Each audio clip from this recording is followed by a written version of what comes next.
Golden hour. Okay, this piano tutorial will essentially spoon feed you this whole piece.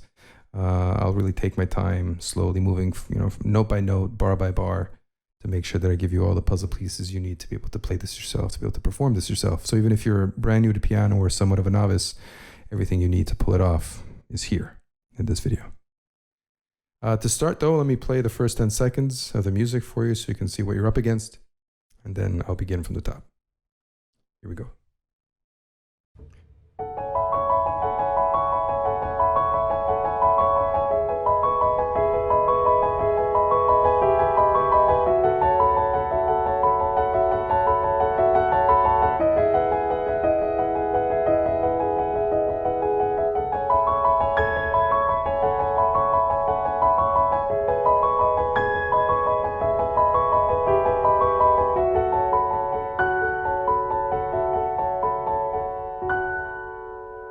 Okay. Alrighty. The first thing I'd like you to notice is that the rhythm of this piece is really straightforward. There's nothing fancy here. It's all just 16ths in the right hand, 16ths in the left, which means that the hands are aligning at every moment. So once you learn the left and the right separately, putting them together should be quite straightforward. Practicing it is a little bit of a different story, and I'll mention that later, but the initial task, feat of putting your hands together, which is usually what people struggle with, that's not going to be too difficult. Okay, let's open up with the right hand to start this whole thing off. As I said, it's all 16ths. We're in 12/8 time. So we begin with these 4 notes. This is your opening position.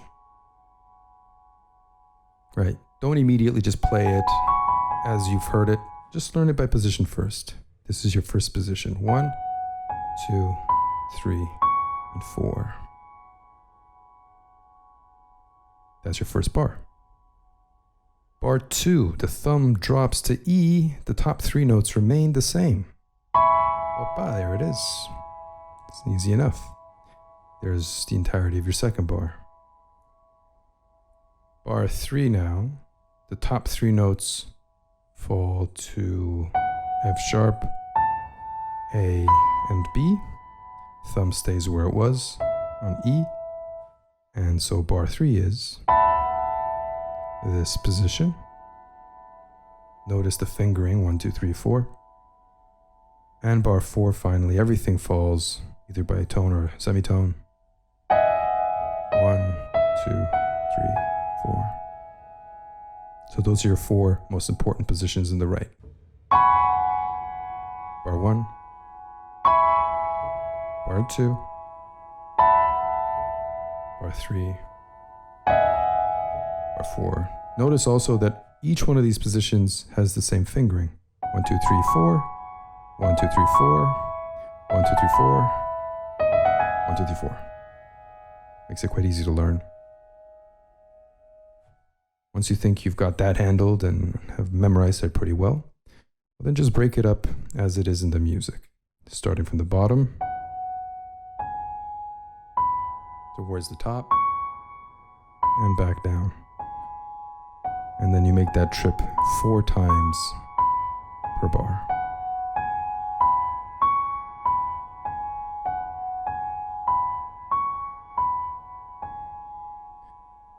A small sidebar now about the technique here. For those of you that are somewhat new to piano or don't have a lot of experience with it, this piece, the only thing that makes this piece kind of difficult is that it's non-stop. It's just 16ths, note after note after note. It doesn't give you a lot of opportunity to relax your hand, to take a break. And that can lead to some strain and stress in your arm and in your wrist and your tendons underneath.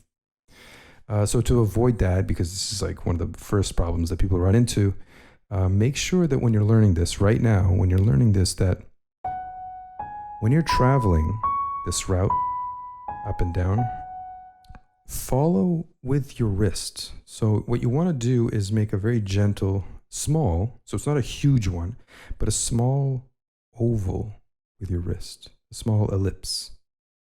You're sort of following towards the right, and then you circle over towards the left.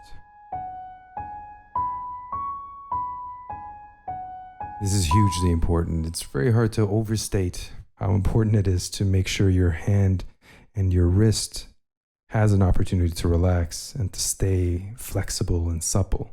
And this is the only way to do that. As if it's breathing. If you're completely static and stiff while you do this and only your fingers are working, you're gonna, first of all, you're not gonna be able to play fast enough. You're not gonna be able to reach the final tempo, and you're very likely to hurt yourself, right? To like strain your hand and overexert your tendons and eventually inflame them to the point of even tendonitis. So just a small little circle will mitigate that risk almost entirely. So 4 of these boys.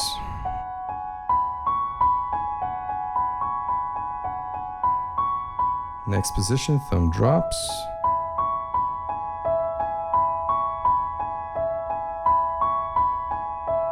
Next position, R3.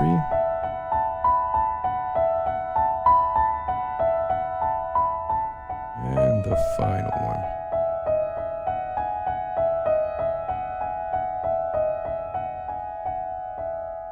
Cool. The pedal should start down, right? You want a little bit of water in your paint. So press the pedal before you begin. And the way you should think about this is wherever you have one position, so all of this is one pedal. Then when you change to the next position, that is its own pedal. And then this is its own, and then this is its own, right? So the pedal is down.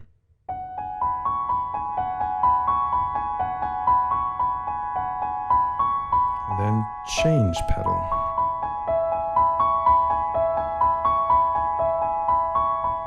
Change.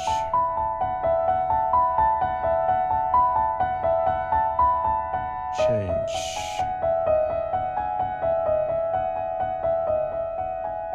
And given the fact that the whole piece is structured on the basis of these 4 positions, chords, harmonies, the pedal will change accordingly, right?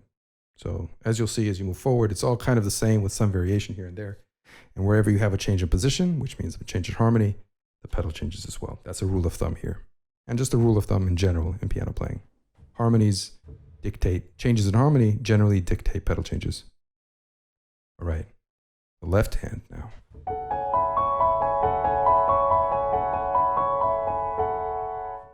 So here's our opening position, 4, 2, and 1.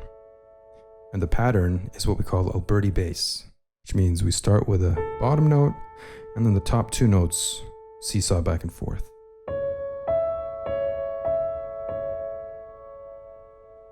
And then again.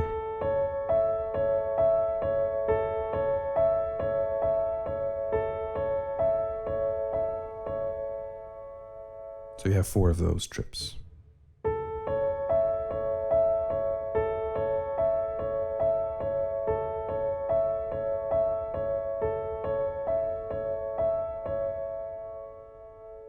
Next bar, all the notes drop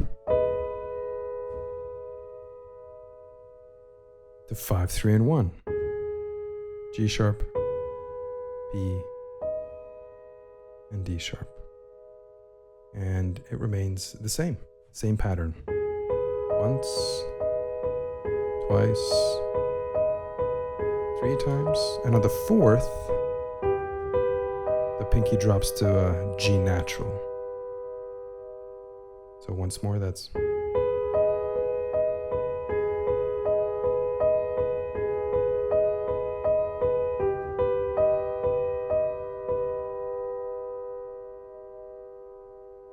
Third bar, the pinky drops a little further to F sharp, and then the notes are A and C sharp. Now I'll give you 2 alternatives here for fingering. I'll give you one which is the easiest to learn, and most people tend to do it when I've seen people play it on YouTube and whatever. There's one very simple fingering here, but it's harder to speed it up. And a fingering that I'm going to show you, which will be the second alternative, which is harder to learn, harder to kind of like wrap your head around it and to practice it and make it second nature because it's a bit more complex. but it makes the process of speeding it up and keeping everything fluid and smooth easier. So it's a situation of, kind of pick your poison. Either something that's easier to learn now, but difficult to speed up, or something that's harder to learn now, but makes your life easier further down the line. So I'll give you the easier option first. 5, 3, 1. Right? That's the easier option. 5, 3, and 1, right out of the gate. So we're coming from the G natural,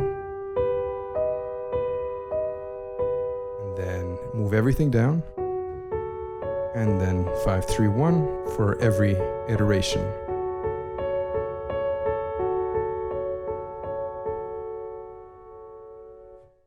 The other alternative, which is what I would do and what I will be doing in the future as I move further into this piece, it's sort of like, I'm a pianist, so I try to find the easiest solutions to things, and learning it is a little bit more difficult, but the solution is a bit more elegant here, I think. So this is what I would do. The figure that precedes bar 3 is the G natural. In this position, you can see my second finger is on C sharp. My fourth finger is already on A. And now if I drop down with my pinky to F sharp, well, then I have everything in place. I don't have to do any jumps. I don't have to rush into a new position. It's all ready to go. But playing this way is a little harder, I think, for lots of people than playing it immediately with 5, 3, and 1.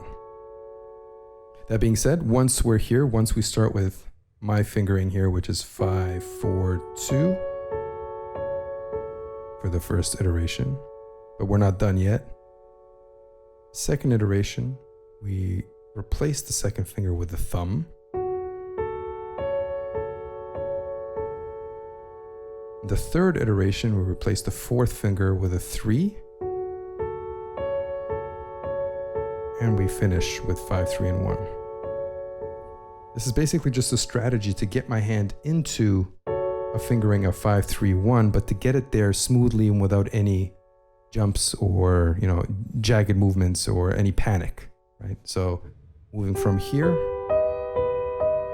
to here is super easy.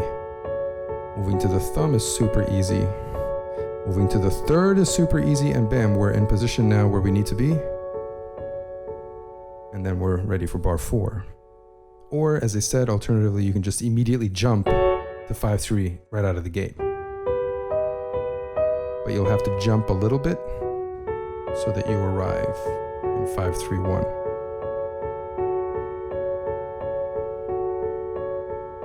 So I'll leave that completely up to you. But for the purposes of this tutorial, I'll just continue to use my fingering because I find it easier and smoother. Alrighty, so.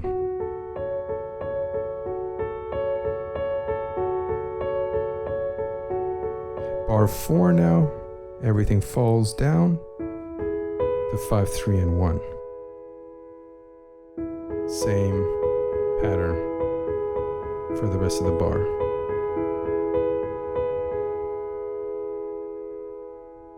And that's it. So these 4 bars, just the left hand.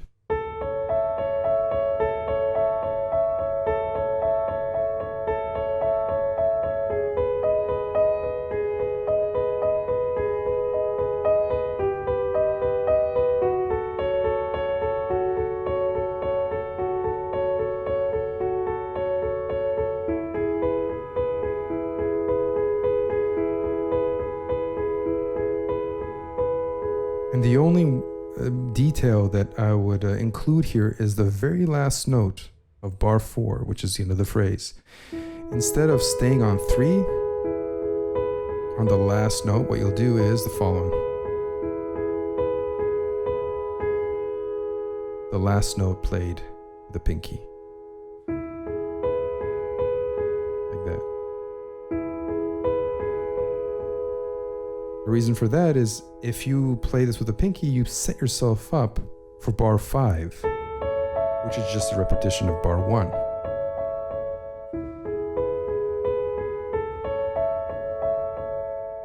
Makes things really smooth, no jumps necessary, and it aligns the sections beautifully if you do it that way. Cool. I think that's it. Now we put it together. I'm imagining now that you've practiced this enough that you know these little details inside and out. So putting them together is a cakewalk because everything aligns. Together, together, together, together, together, together. Couldn't be simpler.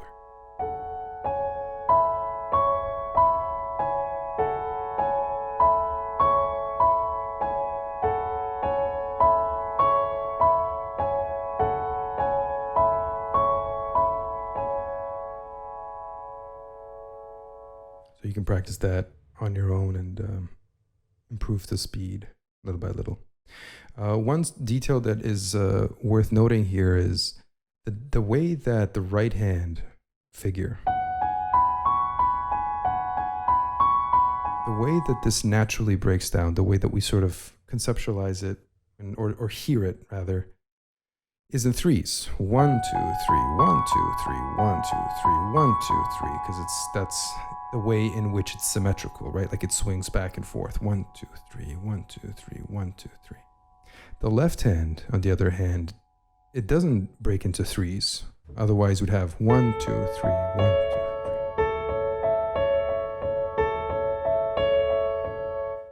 3. What's more natural for the left is 3 groups of 2.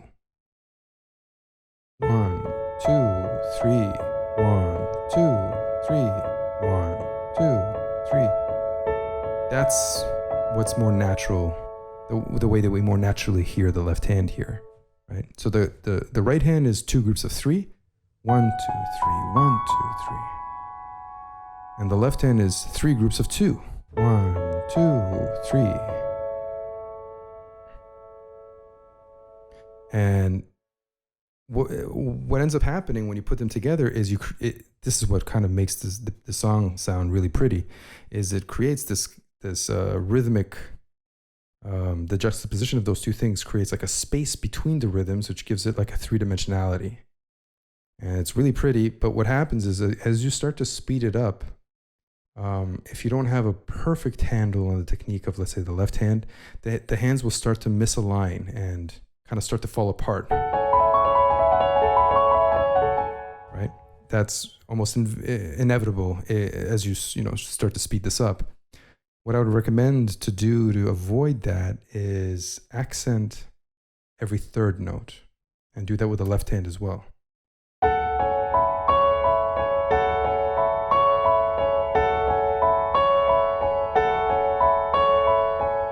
Just as a little exercise, this will make sure that you maintain fluency and control over the way the hands interact and keep them very much aligned. So you can think of it like scaffolding. You can practice it with the scaffolding to make sure, or like with training wheels or whatever, so that you want to really feel the moment that the right and left hands align. If you do that very well, then you take the training wheels off, you remove the scaffolding, and you just play, and you'll find that it works a lot better.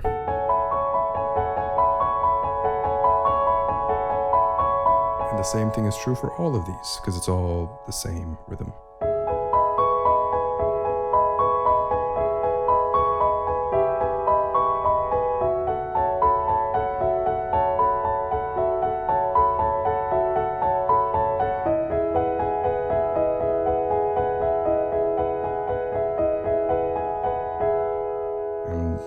As I said, the only thing that's really important here is the end. Is that fella. And once you have that pretty well learned, take the last iteration of bar 4, what I just showed you,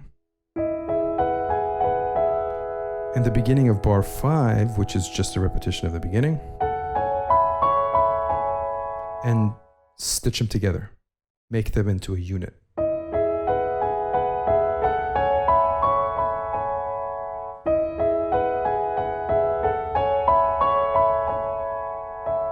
As I said, it's always the moves between sections that are the weakest. So if you do that, the end of one and the beginning of the other, make them into a unit, it'll improve the quality of your performance like a lot and without a whole lot of effort. That's it. I think that's cool. I think that's pretty clear. You just put those together, practice it slowly, making sure that the hands align, and then we move into the next section. All right, now we can move a little bit quicker because we've done most of the work. Most of the work is finished. So, bar 5.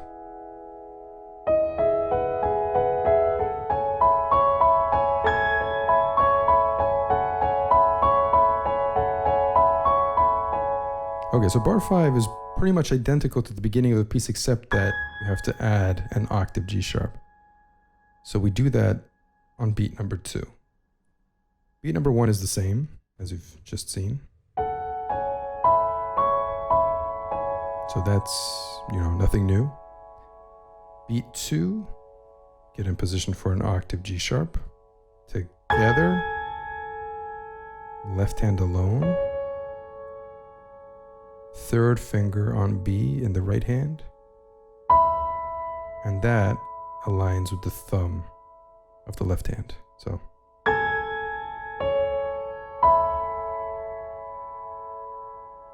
once you can do that,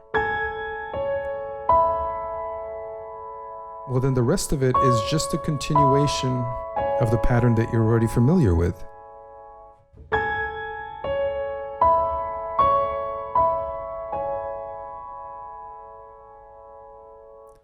So putting that together.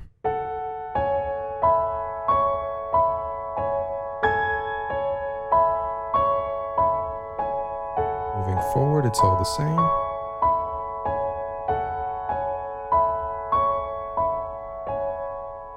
The rest of bar 5 is old news. And then we move on.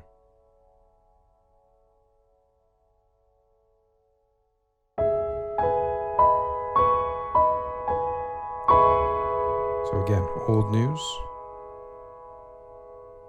And on the second beat is where we have another one of these added. So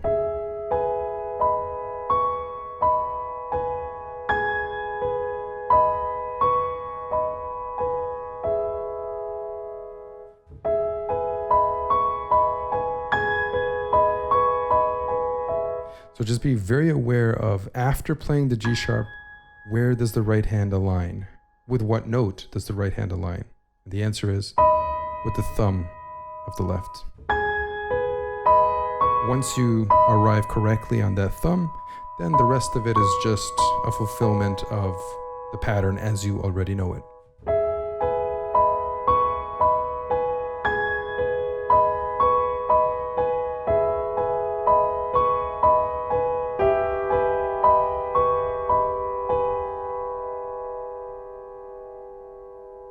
That takes care of bar 6. Moving on. Pinky falls. I'm going to continue with my fingering here. And the right hand, that's the position, right? The first beat is familiar. It's the same. Second beat, F sharp octave, left, together on A, second finger, actually no, sorry, there should have been a thumb. If you're doing my finger, it should have been a thumb. So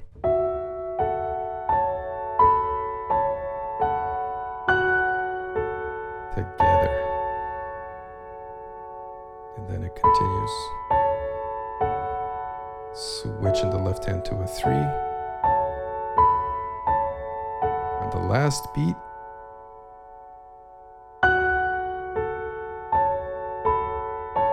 it's just a repetition of the octave F sharp. So once more, that's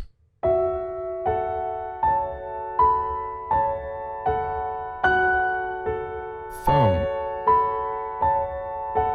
switch to 3, F sharp, continuing.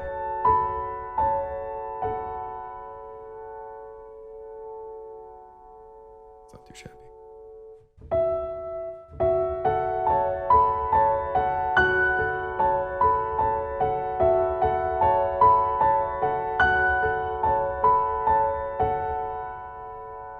Moving on, next bar, think of the position on the left, that's here, and on the right, that's here. First beat is normal. Then we have D sharp octave with a 4. I would generally suggest whenever you have octaves on black notes, use a 4 or a 4/5. Don't use a 5 at the top because there's not as much real estate on your pinky finger and there's a potential for you to slip off. Use a 4 or 5 and 4. It's almost impossible to screw it up. So, you know, on the G sharps, 4 and 1. On the F sharps, 4 and 1. And now in bar 8,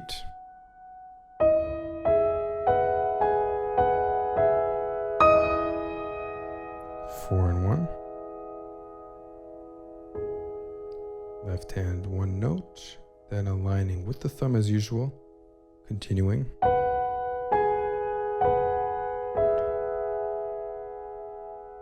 Once more.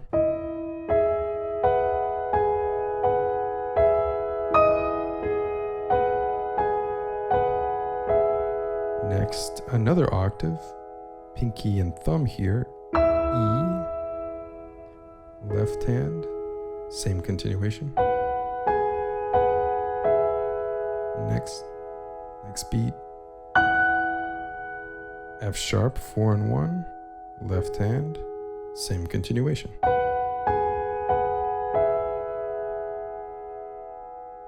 So watch all of that stuck together.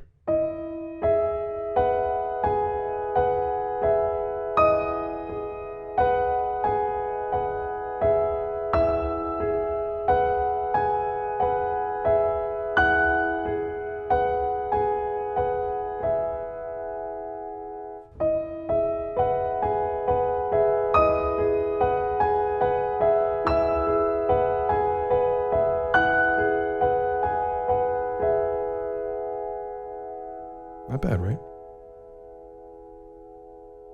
Okay. All right. Switch this out.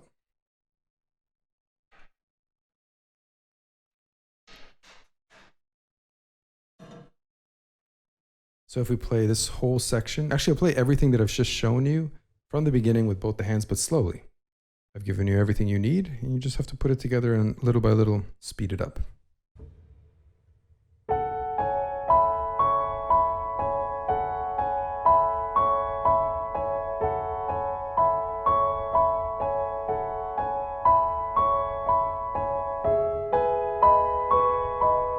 Don't push. Just let the weight of your hand, the weight of your arm do all the work for you.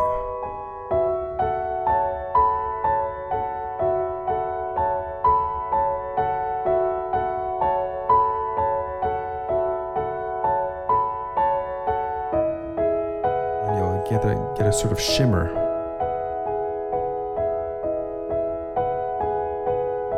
Switch to the 5.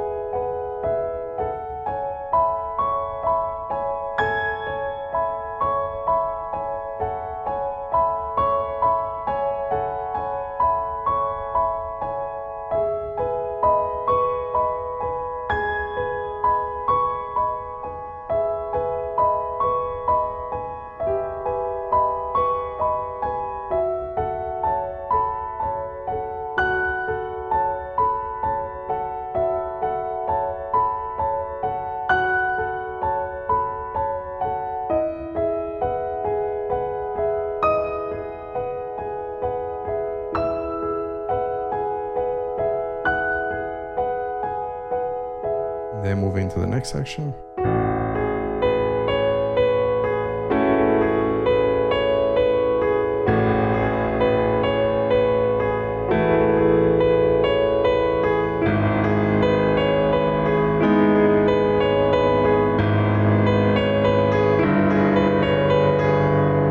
And I'll show you that in the next part of the tutorial. So find part 2. And I'll show you what's coming up next. We did most of the work. The rest, I think, is pretty good. Not that crazy, not that hard. See you in just a moment.